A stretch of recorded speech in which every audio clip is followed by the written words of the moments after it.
जय हिंद। जय हिंद। मैं दीपक शर्मा और आज मेरे साथ हैं कुछ ऐसे लोग जो 15 अगस्त पे स्वतंत्रता दिवस पे तिरंगा लेकर कश्मीर पहुंचे थे। लेकिन सवाल ये बहुत बड़ा है कि क्या तिरंगा रखना भी इस देश में या कश्मीर में, जम्मू और कश्मीर में कोई अपराध है? क्या तिरंगा रखना, तिरंगा फहराना या तिरंगा लेकर चलना ये किसी अपराध की श्रेणी में आता है? वो भी ऐसा अपराध जिसे लेकर के एक महिला को कुछ पुलिसकर्मी उसी के कमरे में नजरबंद कर दें, उसके साथ अभद्रता करें, उसके साथ बदतमीजी करें, उसे टॉर्चर करें और यहां तक कि शायद उन्होंने आपको टच किया, उनको टच करें किसी भी तरीके से। भारत माता को तो बहुत गंदा बोला कि तुम्हारी भारत माता। अभी मैं आपसे पूछूंगा, पहले जो चीजें हैं, जो सामने हैं, पहले वो बहुत जानना जरूरी है कि मेरे साथ बैठी हुई हैं ऊषा डांगर जी। ये मूल रूप से गुजरात की रहने वाली हैं और करंट टाइम में शायद लखनऊ में रहती हैं और ये सोच करके कश्मीर गई थी कि थोड़ा सा घूम लेंगे और 15 अगस्त है तो 15 अगस्त पे हमारा झंडा ऊंचा रहे। मैं कहीं भी इस दुनिया में रहूं, मैं अमेरिका में रहूं, मैं नॉर्वे में रहूं, मैं इंग्लैंड में रहूं, मेरा झंडा मेरी पहचान है और इसे फहराना ना तो किसी देश में कोई अपराध है, फिर ये मेरे ही देश के सीमा क्षेत्र में आने वाले जम्मू कश्मीर में कैसे अपराध हो सकता है? यहां पर यह सबसे बड़ा सवाल बनता है। आज मेरे जो लोग इस वीडियो को देख रहे हैं, मैं उन सभी से चाहूंगा कि सेकुलर जमात तक ये जो सवाल है वो पहुंच जाए।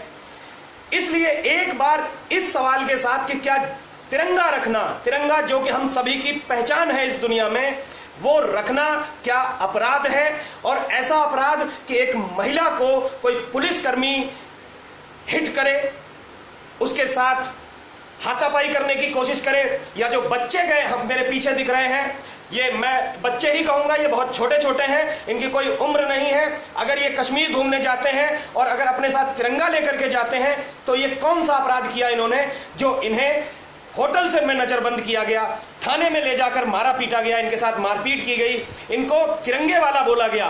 तिरंगे वाला तो हमारी पहचान है, आखिर तिरंगे वाला बोलकर हमें गाली क्यों दी गई?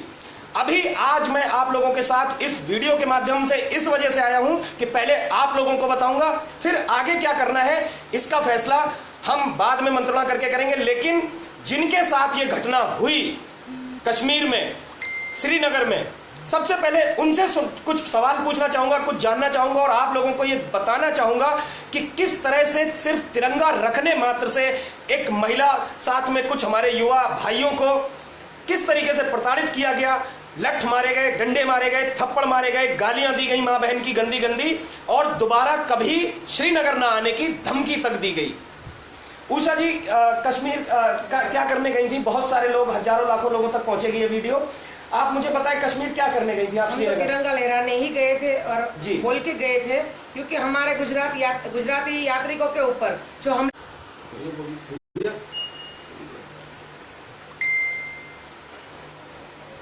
बोलिए, बताइए।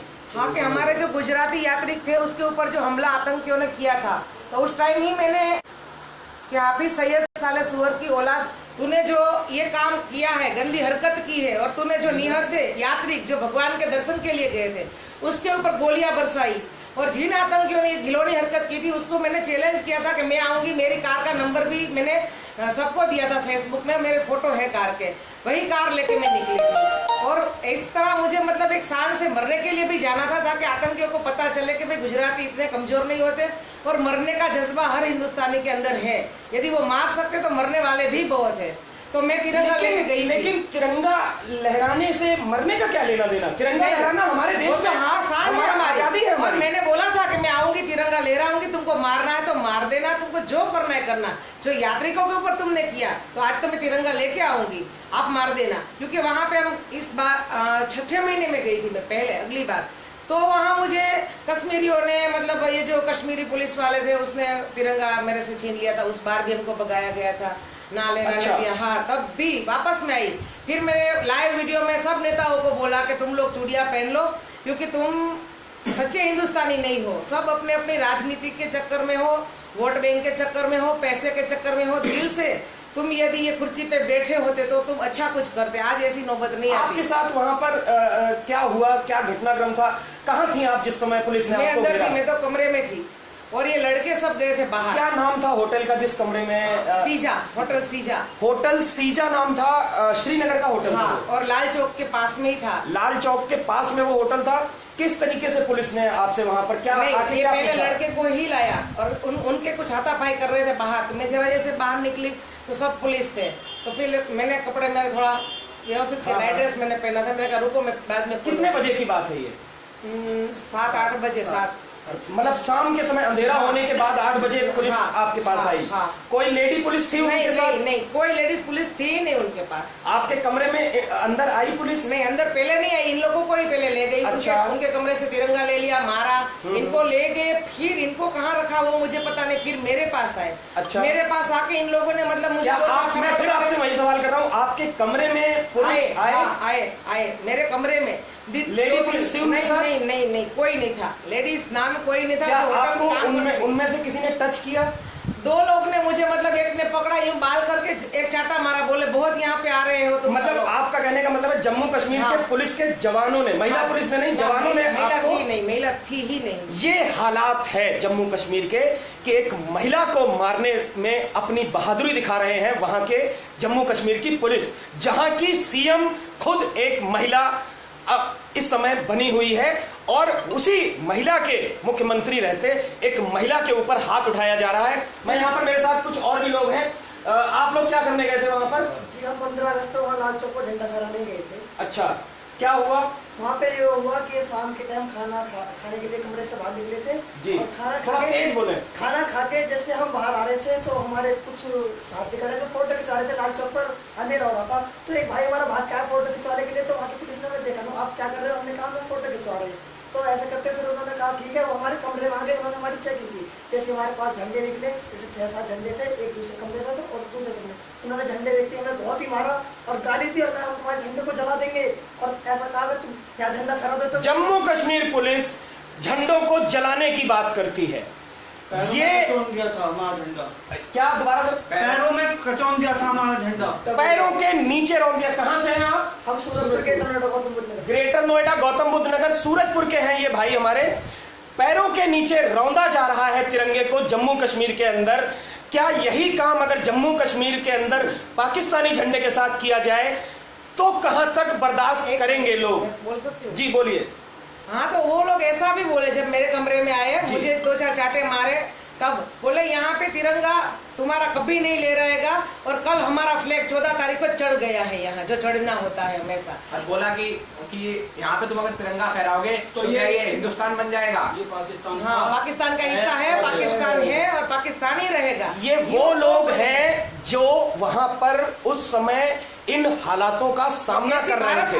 माता तुम्हारी कैसी भारत माता, यहाँ कोई माता बाता नहीं है, ये पाकिस्तान है, ऐसा भी बोले थे मेरे सामने, मुझे बोले थे। ये महिला आप बीती सुना रही है, ये कुछ जो भाई हैं ये आप बीती सुना रहे हैं, ये कोई कहानी नहीं है। मैं चाहूंगा इस वीडियो को इतना शेयर करें कि शायद जो लोग सेकुलरिज्म का जो चोला ओढ़े बैठे हैं और जो कहते हैं कि इस देश में सभी को न्याय मिलता है, तो मेरा ये सवाल है कि इस हिंदुस्तानी महिला को जिसके कमरे में सबसे पहले पहला अपराध किया, पुलिस अंदर घुसी बगैर महिला कांस्टेबल के, दूसरा अपराध इनको छुआ बगैर महिला कांस्टेबल के, तीसरा अपराध इनके बालों को पकड़ के इनको घसीटा गया बगैर महिला कांस्टेबल के, चौथा अपराध इनके थप्पड़ मारे गए सिर्फ इस बात पे कि इनके पास एक तिरंगा था और इन्हें यह बोला गया कि आप हिंदुस्तान में नहीं, आप पाकिस्तान में हैं। कौन सी भारत माता तिरंगे को यहां पैरों के नीचे रौंदा जाता है? ऐसी पुलिस का भी हिसाब किताब आज करने की जरूरत है और ये बात उन लोगों तक पहुंचाने की जरूरत है जो इस धोखे में आज भी जी रहे हैं कि कश्मीर के लोग भी कहीं ना कहीं जो वहां का जो मुसलमान है, जब वहां की सुरक्षा एजेंसियां और जिस प्रदेश की मुख्यमंत्री एक मुस्लिम है और महिला है साथ के साथ, उस प्रदेश में हिंदुस्तानी महिला के साथ ये हालात किए जाते हैं, तो बहुत सोचने वाली बात तो ये बन जाती है कि वहां पर एक आम हिंदुस्तानी जो वहां का रेजिडेंट होता होगा, जो वहां रहता होगा, उसके साथ क्या हाल करते होंगे ये लोग। किस बदतर तरीके की जिंदगी जीने को मजबूर कर देते होंगे। मेरे साथ एक और भाई है जो इन हमारी ऊषा जी के साथ ही लखनऊ से श्रीनगर गए थे। क्या नाम है आपका? गुड्डन शुक्ला। गुड्डन शुक्ला, कहाँ से हैं आप? सर मैं सीतापुर से हूँ। सीतापुर में कहाँ से हैं? सिधौली। सिंधौली से, सीतापुर के सिंधौली से हैं। क्या हुआ आपके साथ? सर मैं बाहर खाना खाने के लिए गया था और वापस आया तो मैं स्पोर्टमैन हूँ। वहाँ पर मेरे बैग में झंडे रखे हुए थे जो मैं हमेशा लेके चलता हूँ। मेरी कैप पे झंडा तिरंगा लगा हुआ था तो उसको कैप को उतार के उसको फेंका। बोले आज के बाद एक कैप लगा के श्रीनगर आना मत। उसके बाद हम लोगों को ले गए और आतंकवादियों के जैसा हमारे साथ व्यवहार किया गया। हमको मारते मारते इतना मारा गया कि हम दिखा सकते हैं हमारे शरीर में जो दिखाइए निशान पड़े हुए हैं वो आज भी पड़े हुए हैं। और आज तक बोले तुम यहाँ क्या करने आए हो काफिर, और मुझको काफिर बोला गया। वहाँ काफिर बोला गया। ये बहुत आपको एक बार शायद जब मैंने काफिर का टी शर्ट पहन लिया था तो देख रहे हैं तो मुझे बोले थे। ये 4-5 दिन के निशान हो गए हैं। ये शायद आप लोगों को दिख नहीं पा रहे होंगे। ये आप पीछे भी देख सकते हैं काफी निशान पड़े हुए हैं। बिल्कुल और मुझे दिख रहे हैं जिस तरीके से जलाने की कोशिश करेगी। और ये आपको दिख रहा होगा। ये जो निशान है ये जबरदस्ती खींचतान के निशान हमें जिंदा जला और ये इसके चेहरे पे जिस तरीके के निशान है ये देखे जा सकते हैं। हाथों पे देखो, ये देखो, ये सर रात को फिर ये देखिए ये जिस तरीके से जो राइफल के बट मारे गए हैं यहाँ पे हमारे। क्या राइफल के बट, SLR के जो बट थे वो यहाँ पर मारे गए हैं। और बोले साले आतंकवादी काफिर तुम यहाँ क्या करने आते हो? जिंदा जलाने को बोला गया। पुलिस के अलावा और ये बोले बोल रहे थे अगर तुम इधर आए हो तो तुम्हें हम जिंदा भी जला सकते हैं, तुम्हारा कुछ भी अता पता नहीं रहेगा। तुम्हें चला देंगे। ये लगा देखो घाव है अभी भी। ये नाखूनों से किस तरह खरोचा गया है आप देख सकते हैं। तो ये पुलिस के अलावा वहाँ पे आतंकवादी भी घुसे थे, अलगाववादी जो कुर्ते पजामे में थे। उन्होंने हमारा वीडियो बनाया, पत्थरबाजी हम पे लाते बरसाई, घूसे बरसाए उन्होंने। मतलब उनकी कस्टडी में इसके साथ और एक चीज हम बताना चाहेंगे यहाँ पर कि जब हमको वहाँ पर लाल चौक पर गिरफ्तार किया गया, गिरफ्तार किया मतलब बंधक बना लिया गया, तो वहाँ पर कुछ मुल्ले थे जो उनसे पूछा गया तुम यहाँ क्या करने आए हो? तो बोले तुम्हारा नाम क्या है? तो किसी ने अपना कासिम नाम बताया, किसी ने नादिर बताया। उनको बाइज्जत बोले जाओ, ठीक है। हमने अपना नाम गुड्डन शुक्ला बता दिया तो हमको बस नाम ले लेके मार रहे थे गुड्डन शुक्ला। और बस धड़ाधड़ थोड़े दिन पहले रक्षाबंधन ये नहीं पता था। अहमदाबाद की लड़की मुस्लिम तंजीम ऐसा कुछ नाम है, तंजीम मेहरानी। हाँ, वो तिरंगा लहरा के आ गई बिना परमिशन और बस उसका काम परफेक्ट हो गया। ना किसी ने अड़चन करी ना कुछ किया उसको, क्योंकि वो मुसलमान है, मैं हिंदू। क्या वहाँ हिंदू जाना मना है या हिंदू नहीं जा सकते वहाँ पर? वही तो बात है। आज ये बहुत बड़ा सवाल बनता है कि इन लोगों के साथ जो आतंकियों बंधकों जैसा व्यवहार, क्योंकि गिरफ्तारी में आप किसी को इन धाराओं में मारपीट इन लोगों के साथ नहीं कर सकते। ये कोई प्रदर्शन नहीं कर रहे थे, ये कोई वहां पे कानून नहीं तोड़ रहे थे। अगर इन्हें होटल के अंदर से किसी भी कानून के तहत अगर इन्हें गिरफ्तार किया भी गया था तो इनके ऊपर हाथ उठाने का तो सवाल ही नहीं पैदा होता कि कोई इन्हें छुए वहां पर और किसी महिला को बगैर महिला कांस्टेबल के कोई टच करे। ये किसी कीमत पे भी किसी कानून में नहीं लिखा है, लेकिन ये इस देश में हो रहा है कि थाने के अंदर वहां के लोकल रेजिडेंट आके इन बच्चों के ऊपर हाथ उठा रहे हैं। सर मैं और एक चीज बताना चाहूंगा। वहाँ पर जब मुझसे कहा गया, मैंने कहा आप मुझे मार क्यों रहे हैं, आप मुझे बंद कर सकते हैं, कोई मैंने गलत काम किया हो। तो वो बोले कि आपकी आर्मी जब हमारे बच्चे हमारे पत्थरबाजों को पकड़ती है तब क्या होता है उनके साथ, देखा है कभी? तो ये है कि पुलिस का कहना है कि जब पत्थरबाजों को आर्मी मारेगी तो तिरंगा फहराने वालों को हम मारेंगे, यात्रिकों को मारेंगे। इसका मतलब बिल्कुल इन्होंने जो बात बताई, अब पॉइंट की बात आ गई कि अगर पत्थरबाजों को आर्मी मारेगी तो हमारे जो सैलानी वहां पर जाते हैं या जो तिरंगे से प्रेम करते हैं ऐसे लोग वहां पर जाते हैं, ये लोग उन्हें मारेंगे। यहां पर स्पष्ट हो गया है कि सिर्फ और सिर्फ बदले की भावना से और जो हिंदू हैं ये लोग जाति से, शायद इस वजह से इन लोगों के साथ ये घटना घटित हुई। शायद आज कल 15 अगस्त का दिन था, इससे ज्यादा घृणित, इससे ज्यादा शर्मनाक और कोई घटना नहीं हो सकती इस देश में आजादी के दिन। इससे ज्यादा शर्म का विषय आज आजादी के अगले दिन और कुछ नहीं हो सकता कि जिस तरीके से एक महिला अपनी आप बीती बता रही है कि 8 पुलिस वाले उसके कमरे में आते हैं, उन्हें बालों से पकड़ के घसीटते हैं, मारपीट करते हैं। और कोई बात ऐसी हुई जो आप बताना चाहेंगी?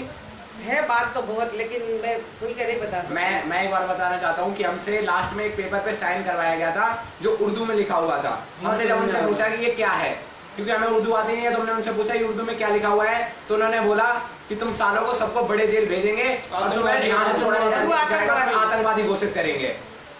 मैं एक चीज बताना चाहता हूँ, हमने 7 जून व 13 जून को माननीय गृह मंत्री जी को पत्र लिखा था जिसमें हमने लाल चौक पे अनुमति मांगी थी।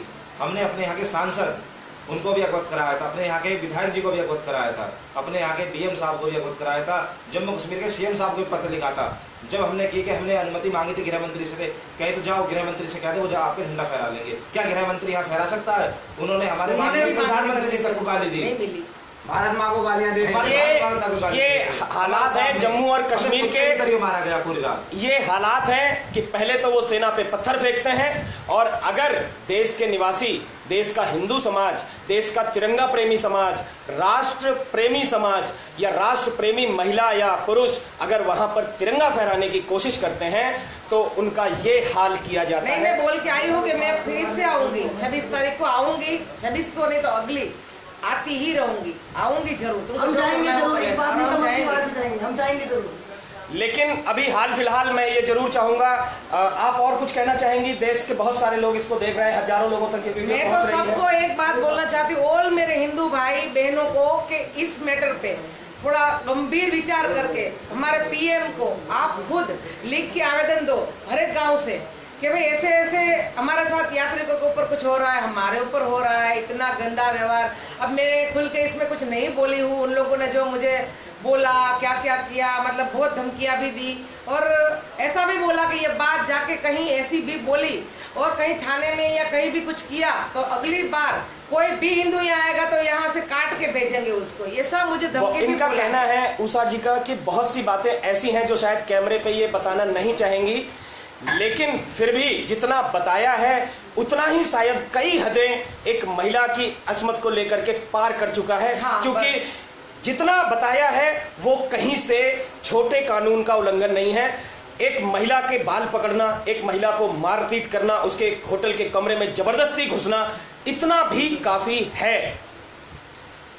मैं सिर्फ इतना चाहूंगा कि इस वीडियो को इतना शेयर कर दें कि सेकुलर जमात तक पहुंचे, साथ के साथ शायद किसी राजनेता तक पहुंचे और वो इस बात की गंभीरता को समझते हुए लाल चौक के, श्रीनगर के जो थाना जो पड़ता है, जो थाना क्षेत्र है, उस थाना क्षेत्र के जितने भी कर्मचारी खुद थे जब आए ना, डीवाईएसपी राशिद उनका बिल्ला लिखा, वो तो था निशान, क्या बोलते हैं उसको, नेम प्लेट नहीं कुछ यहाँ पे लगाते हैं स्टार वगैरह। हाँ, क्या नाम था उनका? राशिद कोई डीवाईएसपी राशिद भी थे जिन जो कि मौजूद थे। उनके मौजूद रहते पुरुष कांस्टेबल महिला को पकड़ कर ले जा रहे थे, लेकिन उन्होंने भी इस पर आपत्ति जताने की कोशिश नहीं की। ये ऐसी बातें हैं भाइयों जो शायद, जो महिला आज हमारे साथ बैठी हैं, जो भाई आज मेरे पीछे खड़े हैं, इन्होंने देशभक्ति का जो जज्बा दिखाने की कोशिश की गई, लेकिन उसे तोड़ने के लिए, इन्हें अंदर से कमजोर करने के लिए जिस तरीके से षड्यंत्रकारी पुलिस ने, जम्मू कश्मीर के लोगों ने षड्यंत्रकारी तरीके से इनको बंधक बनाया और इन्हें इतना डराया धमकाया है। लेकिन मेरा सैल्यूट है इन लोगों को कि अब भी कह रहे हैं कि वो चाहे कुछ भी कर लें, इस बार तो चूक गए लेकिन अगली बार झंडा फहरा के जरूर आएंगे। इस कार्य में सिर्फ एक ही चीज मदद कर सकती है, वो है हम देश प्रेमियों की एकता, यूनिटी और हम सारे लोगों में इसके प्रति जागरूकता कि वास्तव में कश्मीर जो हमारे हिंदुस्तान के अधिकृत, जो हमारा अधिकार क्षेत्र है, उसमें किस तरीके का व्यवहार हिंदुस्तानी लोगों के साथ किया जाता है। मैंने रात को टॉयलेट में जाके साइलेंट मेरे पास जो फोन था उसका वीडियो थोड़ा छोटा सा बना के मैंने वायरल कर दिया था, कैसे हुआ नहीं। अभी अपनी बात यहीं से खत्म करना चाहूंगा और ये संदेश देना चाहूंगा, एक छोटी सी रिक्वेस्ट करना चाहूंगा, शेयर करते रहे जिससे कि ज्यादा से ज्यादा लोगों तक ये वीडियो पहुंचे। जय हिंद के साथ समाप्त करता हूं। जय